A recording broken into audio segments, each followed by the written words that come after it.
Hipócrates dijo lo siguiente: antes de curar a una persona, pregúntale primero si estuvo dispuesta o está dispuesta a renunciar a las causas que le enfermaron. Esa cita de Hipócrates lo que nos llama es a la responsabilidad. En todo caso, no podemos jamás y nunca deberíamos hacerlo, pero jamás en el futuro deberíamos poner fuera en otros lo que debería de estar dentro, es decir, el hacerme cargo.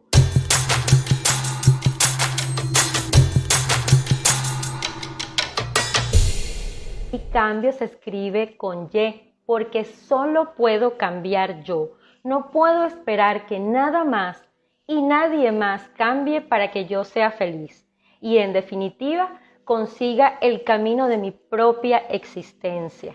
Y de eso se trata la biodecodificación de enfermedades, de hacernos cargo. La biodecodificación de enfermedades o medicina germánica, como la llamó en sus orígenes el doctor Hammer, nos invita en primer lugar a hacernos cargo. Y por supuesto, yo desde aquí los invito a hacerse cargo y a hacerse responsables. Primero de ir con el especialista, con el médico. Y luego que ustedes tienen sus exámenes o su diagnóstico en mano, es cuando empiezan el camino del guerrero, el camino hacia adentro. ¿Y qué pudo haber desencadenado esta enfermedad? ¿Dónde? ¿En qué momento? Yo hoy les voy a hablar un poco de esto, una introducción pequeña de cuándo se desencadena una enfermedad, qué es un conflicto programante y por qué se habla de inconsciente biológico, que yo me muevo en el mundo del inconsciente, esa cosa oscura a la que mucha gente le teme, pero como buena psicoanalista que soy, es allí donde me muevo, porque es allí donde está la información de tu psique, es decir, de tu alma. Psicoanálisis, psicología, psiquiatría, todas tienen como inicio la psique, es decir, el alma, tu alma, y esa alma trae información para que cuando se te presente tú la puedas develar, la puedas saborear y siempre haciéndote preguntas donde tú te haces cargo. Esa es la invitación de mí para ti el día de hoy. Responsabilidad ante todo. Primero, médico, exámenes en mano, diagnóstico y luego el camino de guerrero hacia adentro. ¿Qué es lo que está pasando conmigo o qué fue lo que pasó que desencadenó la enfermedad? Les quiero mostrar el primer concepto de enfermedad visto desde la biodecodificación o medicina germánica como la desarrolló Hammer, es un proceso de adaptación para la supervivencia. Es decir, si yo tengo cualquier síntoma al que llamamos comúnmente enfermedad, es porque ese síntoma desde mi inconsciente me está contando que hay cosas que yo no he resuelto y que las tengo que resolver. Por supuesto, entiendo que da miedo y siempre lo he dicho, cambiar es un proceso tan doloroso a veces que la mayoría de los seres humanos prefieren postergarlo hasta 2 minutos antes de irse de este mundo. Cuando dicen, ¿y si hubiese hecho? ¿Y si hubiese dicho? Entonces yo siempre los voy a invitar al cambio con Y, porque cambio yo. No importa lo que pase alrededor, no importa lo que los demás opinen, porque, por ejemplo, el doctor Hammer fue vilipendiado en el momento en que él desarrolló esta manera de mirar la salud. No es una técnica y tampoco es un área aprobada de la medicina. Es una manera distinta de mirar la enfermedad y que está al servicio de todo.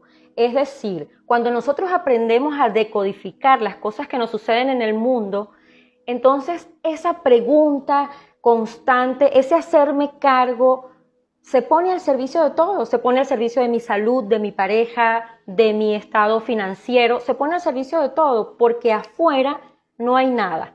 Y entonces aquí entramos en el segundo concepto, el concepto de inconsciente, que hoy lo vamos a ver de una manera diferente, pero visto desde el psicoanálisis, el inconsciente es lo siguiente. solo existo yo. Para mi inconsciente solo existo yo. No existe nada más, ni padres, ni hijos, ni pareja, ni país, ni presidente, ni situación económica, ni nada. Solo existo yo. Pero existo yo desde la formación infantil, desde ese proceso embrionario, desde esas vivencias en la adolescencia y la infancia, que es donde se instalan regularmente los conflictos programantes, es decir, esas improntas que tengo yo en el proceso del desarrollo embrionario, es decir, en el vientre de mi mamá, en la infancia o en la adolescencia, es donde se empiezan a instalar esas improntas que luego, cuando hay un shock, desencadena la enfermedad. Un shock emocional o un bioshock. ¿Qué pasa con el inconsciente? Que como no existe nada más, como no existe nada afuera, por ejemplo, cuando una persona se queja de otra o critica a otra, para el inconsciente simplemente estás hablando de ti. Entonces, tantas veces que les digo, ya va, no vamos a juzgar a nadie afuera, ni a la pareja, ni al hijo, ni al presidente, no vamos a juzgar a nadie. ¿Por qué? Porque tenemos que ser responsables con nuestras palabras, pero responsabilidad no significa nada más respetar al otro. Responsabilidad significa entender este pequeño y maravilloso concepto del inconsciente. Es que para mi inconsciente no existe nada más y que cuando yo estoy hablando de otro, estoy hablando de mí.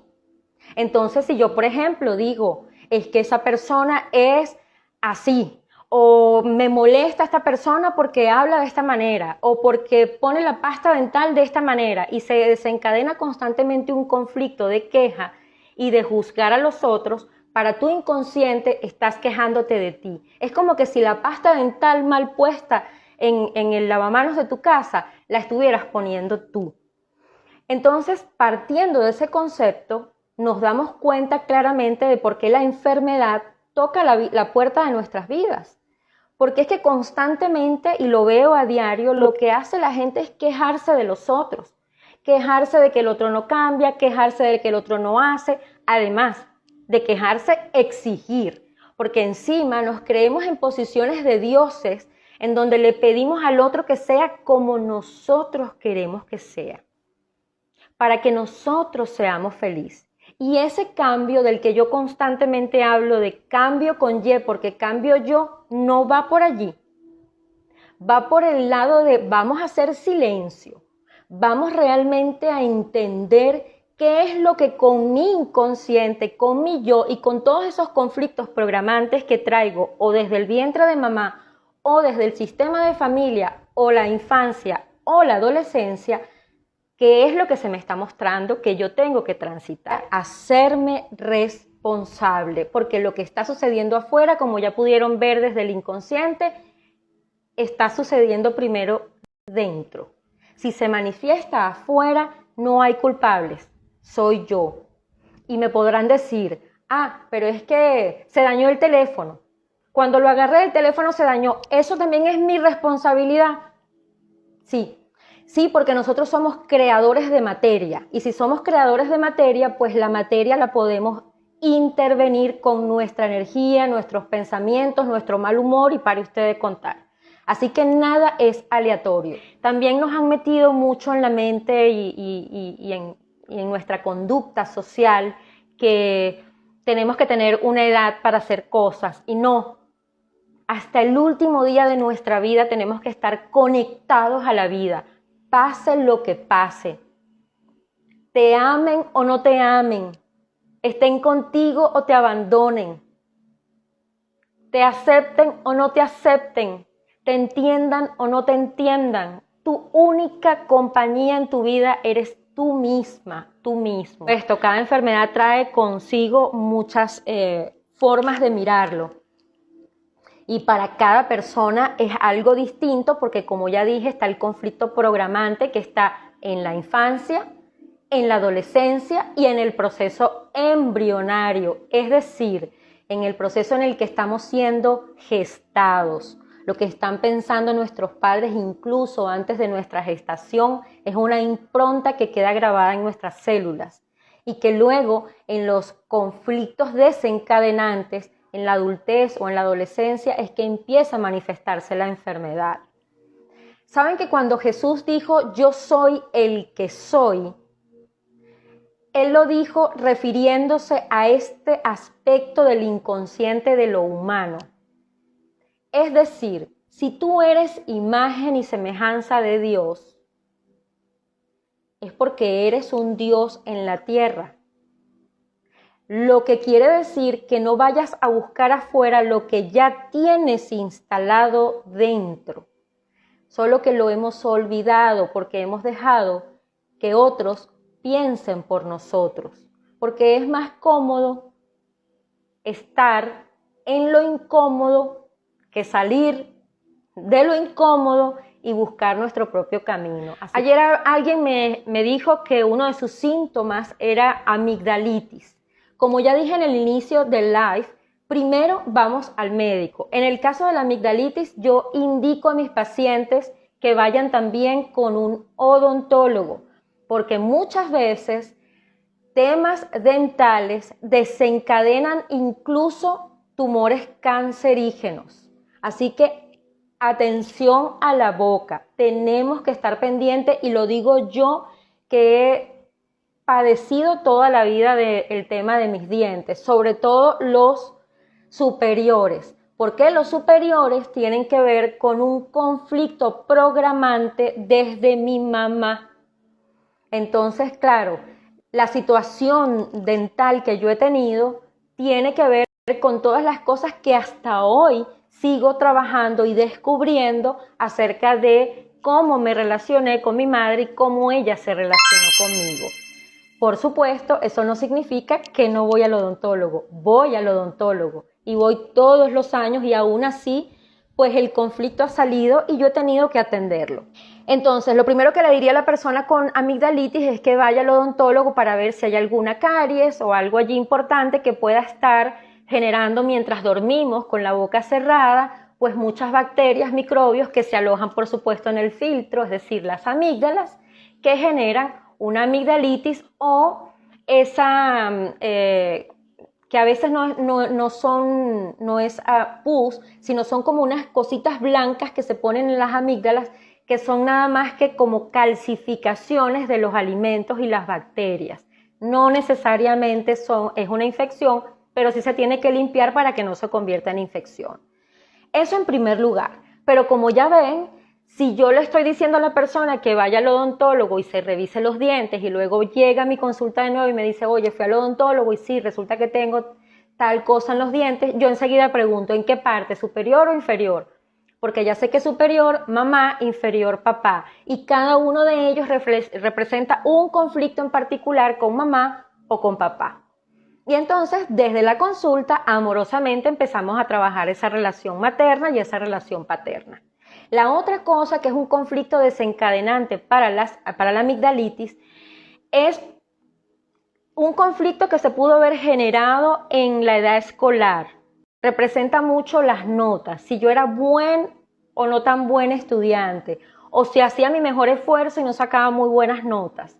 Me costaba expresar desde niño que yo no entendía lo que mi profesor me estaba explicando, y es como la sensación de que se me queda algo aquí atrapado.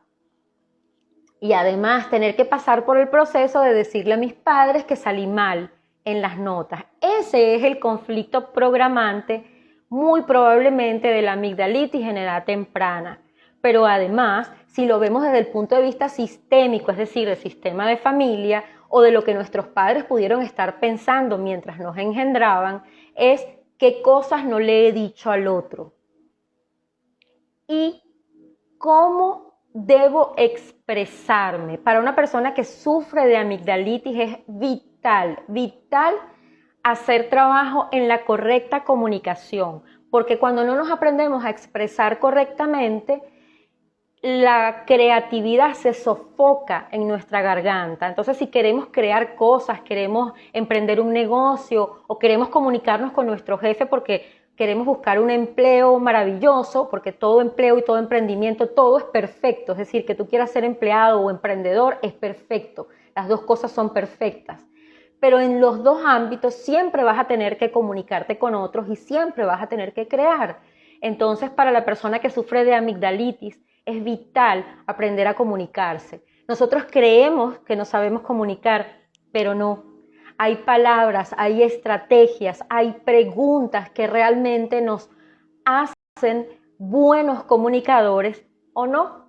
Y cuando no somos tan buenos comunicadores, se desencadenan muchísimos dolores de garganta, amigdalitis y todo este tipo de temas de comunicación porque es que no sé cómo decirlo. Y bueno, para eso hay mucha información, mucha literatura y sobre todo dar el paso hacia adelante. Como decía Bert Hellinger, un pequeño paso.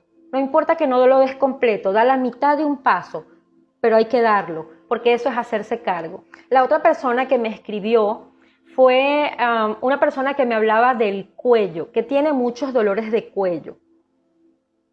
Bien, el cuello es como decir, no como decir, a ver, el cuello es lo que sostiene mi cabeza, pero además es lo que sostiene mi cerebro, es decir, esa máquina maravillosa que está allí para crear. Y es donde empieza mi columna vertebral hasta abajo. Cabalísticamente se habla de que por el cuello, es decir, por aquí, por lo que le dicen a los niños cuando nacen, tápale la mollerita que le está latiendo. Por aquí entra la energía a nosotros y baja a través de nuestra columna. Y mientras está pasando la energía por nuestra columna, estamos trabajando distintas áreas de nuestra vida. Pero la primera que trabajamos es la prosperidad que entra por aquí. De manera que la persona que me escribió, si tiene dolor de cuello, es muy probable que esté lidiando en este momento de su vida con querer salir a flote económicamente. Dolores de cuello, sí o sí, son preocupaciones económicas. ¿Cómo se resuelve una preocupación económica? Dando un pequeño paso o la mitad de un paso, haciendo lo que hay que hacer, haciéndome cargo, aprendiendo a administrar, leyendo libros como por ejemplo el de Babilonia. Ahorita no recuerdo el título del libro porque estoy concentrada en lo que estoy hablando, pero ahorita me viene El hombre más rico de Babilonia. Allí te dan una muestra clara de cómo administrar tu dinero de manera efectiva sin tanto embrollo y sin tanto me voy a inscribir en el curso de finanzas.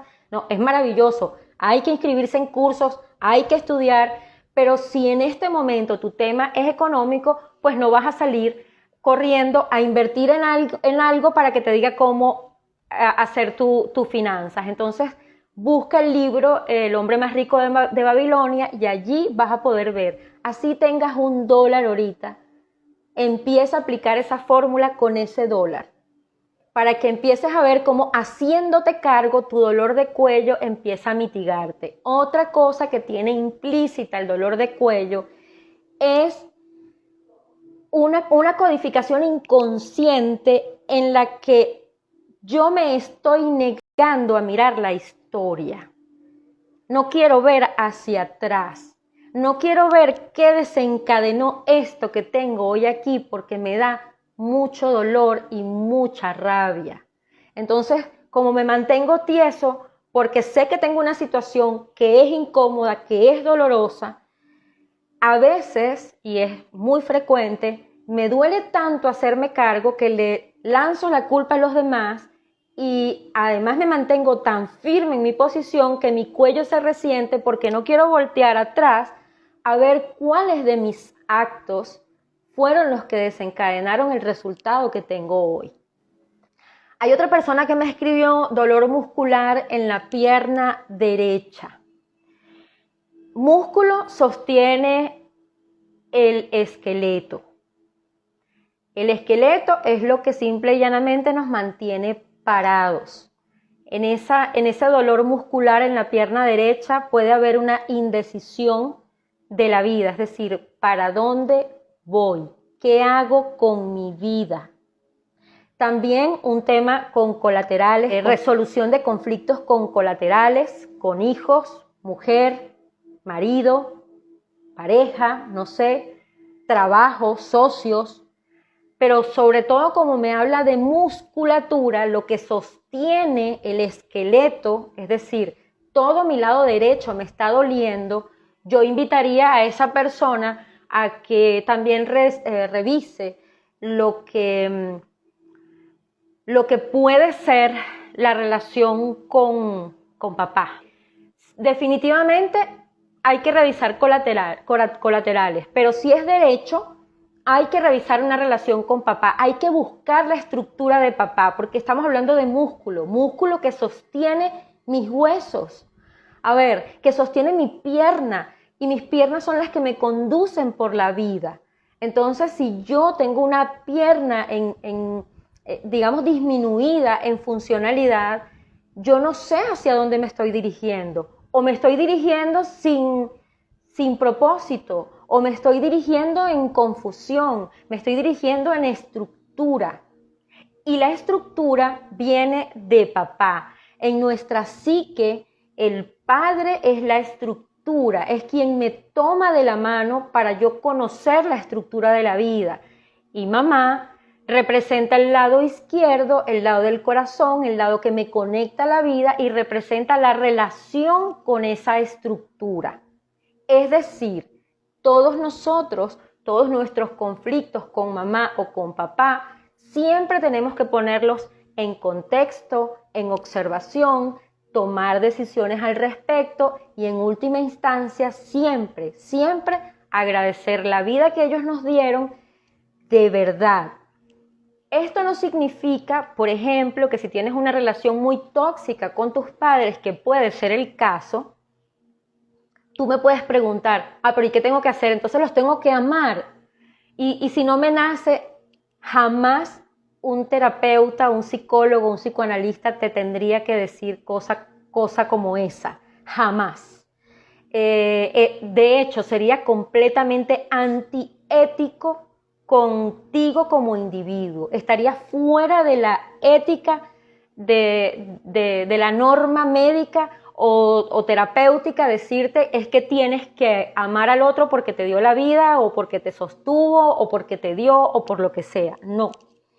Pero lo que sí se trata es de que entiendas o entiendan que esa relación, cuando no se pone en perspectiva y no se aprende a entender, a comprender con el corazón a esos padres que probablemente no tuvieron las fortalezas que tienes tú, no tuvieron la infancia ni las oportunidades que tienes tú, pues aprendieron a amar desde el abandono. Aprendieron a amar a lo mejor desde el abuso, porque ellos también los abusaban sus padres. Entonces esta es la única manera en la que ellos se saben comunicar con el mundo. Por eso le explicaba hace un rato a la persona que me escribió acerca de la amigdalitis, que comunicarnos no es nada más hablar, comunicarnos es la expresión completa de lo humano. Nosotros nos podemos comunicar estando en silencio. Yo me puedo comunicar en este momento contigo simplemente con hacer silencio. Un silencio te habla más que 1000 palabras. Entonces nosotros debemos poner esa relación con nuestros padres en verdadero contexto, en qué nos aporta a nosotros resentir y juzgar a los otros, a los padres, porque como ya les dije, como psicoanalista, para mí, para el yo no existe más nada. Es decir, cuando yo estoy hablando o resintiendo a mi madre, hablando o resintiendo a mi padre, estoy renunciando a la estructura, estoy renunciando a la relación con la vida y encima no me estoy dando cuenta que estoy hablando de mí, me estoy lastimando yo y eso sí o sí puede desencadenar una enfermedad como respuesta a la supervivencia. ¿Y la supervivencia qué te habla? Oye, mira, resuélvelo. Porque si estamos atravesando el tema de la pandemia que estamos atravesando en el mundo, es por falta de amor hacia nosotros, por falta de perdón hacia nosotros mismos, que por supuesto luego se manifiesta fuera en forma de pandemia, políticos, economía, país y calamidades. Porque es que nosotros somos verdaderos creadores Y creo que no nos hemos dado cuenta de qué tan creadores somos, que somos capaces de tener una nube, de tener un carro para nosotros pasar y que no nos pase nada. Somos capaces de muchas cosas, pero no hemos sido capaces de mirar hacia adentro. Y esa es la verdad. La verdad es que la humanidad está como está porque no hemos sido capaces de mirar hacia adentro. Lo que sucede es que los seres humanos tenemos un problema muy serio. Somos tan ególatras que nos creemos más que el proceso de vida, que andamos como unos locos por ahí diciendo el 2012 se va a acabar el mundo y el universo dirá, bueno, ¿y a esta gente qué le pasa? Si nosotros somos apenas una gota en el universo, en la vastedad del universo, ¿por qué nos creemos tan importantes? ¿Por qué desde nuestro pequeño espacio no nos ocupamos de lo que en todo caso ese universo está demandando de nosotros, que seamos conscientes, amorosos, responsables, éticos, ecológicos? ¿Por qué? Interesante, ¿no? ¿Vieron el silencio? Ahí hay comunicación. En ese silencio que hice hay comunicación. Un silencio que nos invita a todos a hacer un silencio, hacia adentro. ¿Qué pasa? Es verdad, no se trata de mi pequeño espacio, mi Mimi, el niño interior de todos. Mi trabajo, mi negocio, mis clientes, que no me lo quiten, que no me copien, que no me hagan. Por favor, el que quiere hacer algo lo va a hacer. La pregunta es, ¿por qué te enfocas en cosas que no te tienes que enfocar? ¿Y por qué no te haces responsable de las que ya has creado? Tu trabajo, tu pareja, tus hijos, ya lo creaste. ¿No te gusta? Bueno, cámbialo. Pero cambia tú, no los cambies a ellos, porque eso es imposible. La ira, la tristeza y la ansiedad son patologías, son enfermedades primeramente mentales antes de convertirse en físicas. Bueno, fíjate, Daniela, la ira y el amor son las el miedo y el amor son las únicas verdaderas emociones que existen. El miedo está en nosotros para protegernos de que una fiera no nos comiera desde que estamos caminando en este mundo. ¿Qué sucede? El mundo físico evolucionó mucho, pero nuestro cerebro no lo ha hecho tanto. ¿Qué pasa? Para nuestro cerebro el ver un carro, por ejemplo, es una señal de alarma, es cuidado. Un semáforo, cuidado. Y si te ponen a ver, hoy día todo es cuidado, no le digas esto, no se vaya a poner susceptible. Cuidado con el niño porque estás haciendo una crianza que no es respetuosa. Cuidado. Entonces las señales del cuidado, cuidado, cuidado, terminan por encajonarnos en un lugar donde prácticamente nos callamos y no actuamos. Ese miedo de callarnos porque no sabemos cómo actuar ante tantos estímulos genera ira. Esa ira es una emoción, pero cuando yo tengo la ira, esa emoción, eso es energía.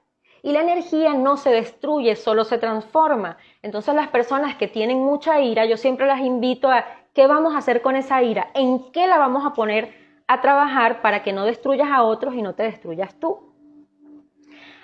Patologías como tal, tendría yo que entender si el tema es tuyo, si el tema es de otra persona, porque se convierte en patológico cuando no se controla. Pero per se la tristeza, la ira y la ansiedad no son una patología. Son patologías o se convierten en patológicas cuando tú vives en ansiedad constante, en tristeza constante. Si tú vives en tristeza constante, ya después de cierto tiempo, después de 2, 3 meses en los que tú te levantas constantemente triste, ya ahí se habla de una distimia, se habla de una depresión. Entonces ya ahí sí es una patología que tiene que ser tratada. Como dije al inicio del live, primero con tu médico, primero con tu psicoanalista, psiquiatra, psicólogo, lo que más te guste, primero con tu terapeuta. Luego que tengas en la mano el diagnóstico y los exámenes, entonces empiezas el camino del guerrero hacia adentro. ¿Qué pudo haber desencadenado este conflicto, esta tristeza? ¿De dónde viene? Por lo general, cuando tenemos tristezas muy marcadas, a veces, Daniela, no nos pertenecen. Es lo que se llama el yaciente en biodecodificación. Es que estamos cargando la tristeza de algún ancestro o ancestra en nuestras vidas. Y cuando no entendemos la causa real de la tristeza, porque tenemos todo en la vida, porque tenemos una familia maravillosa, porque tenemos estabilidad económica y la tristeza sigue estando allí, entonces se habla de que hay que decodificar esa tristeza que viene viajando en el sistema de familia. Cuando yo trabajo de biodecodificación, normalmente hago el árbol genealógico, porque en el árbol vemos ciertas cosas como por ejemplo infertilidad, bueno, vemos todo, pero respondiendo a tu pregunta, Daniela, la tristeza, la ira y la ansiedad se convierten en patologías si no son trabajadas debidamente, es decir, si te acostumbras a vivir con ellas y en ellas, y por ellas y para ellas. Vamos a diferenciar mente.